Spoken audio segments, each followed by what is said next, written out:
Once said, everybody's a genius, but if you judge a fish by its ability to climb a tree, it will live its whole life believing that it is stupid.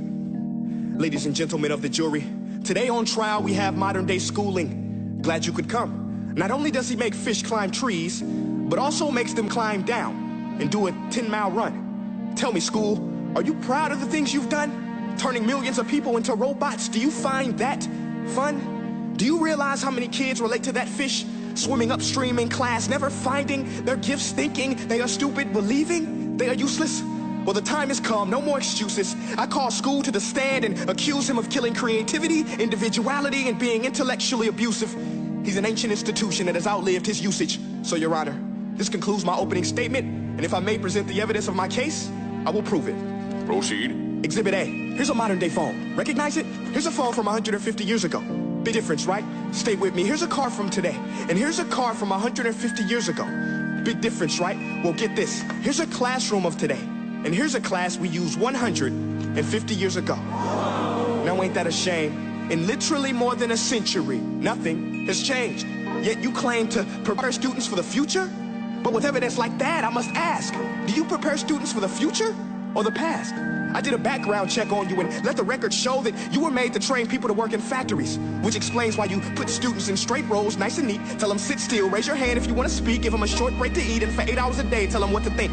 Oh, and make them compete to get an A letter which determines product quality, hence grade A of meat. I get it. Back then, times were different. We all have a past. I myself am no Gandhi. But today, we don't need to make robot zombies. The world has progressed, and now we need people who think creatively, innovatively, critically, independently, with the ability to connect. See, every scientist will tell you that no two brains are the same, and every parent with 2 or more children will confirm that claim.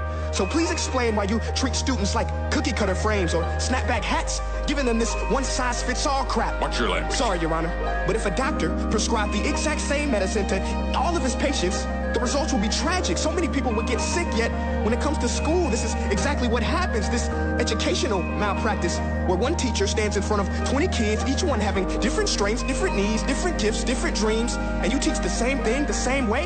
That's horrific. Ladies and gentlemen, the defendant should not be acquitted. This may be one of the worst criminal offenses ever to be committed. And let's mention the way you treat your employees. Objection. Overruled. I want to hear this. It's a shame. I mean, teachers have the most important job on the planet, yet they're underpaid.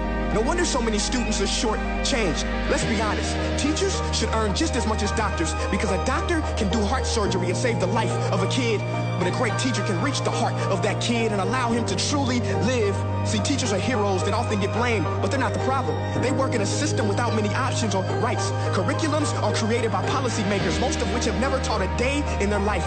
Just obsessed with standardized tests. They think bubbling in a multiple choice question will determine success.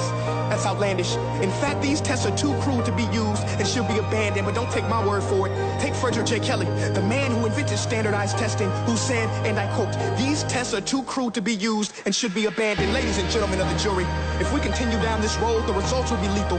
I don't have much faith in school, but I do have faith in people. And if we can customize healthcare, cars, and Facebook pages, then it is our duty to do the same for education, to upgrade and change and do away with school spirit, because that's useless unless we're working to bring the spirit out of each and every student. That should be our task. No more Common Core. Instead, let's reach the core of every heart in every class. Sure, math is important, but no more than art or dance. Let's give every gift an equal chance. I know this sounds like a dream, but countries like Finland are doing impressive things. They have shorter school days, teachers make a decent wage, homework is non-existent, and they focus on collaboration instead of competition. But here's the kicker, boys and girls. Their educational system outperforms every other country in the world. Other places like Singapore are succeeding rapidly. Schools like Montessori, programs like Khan Academy, there is no single solution. But let's get moving, because while students may be 20% of our population, they are 100% of our future.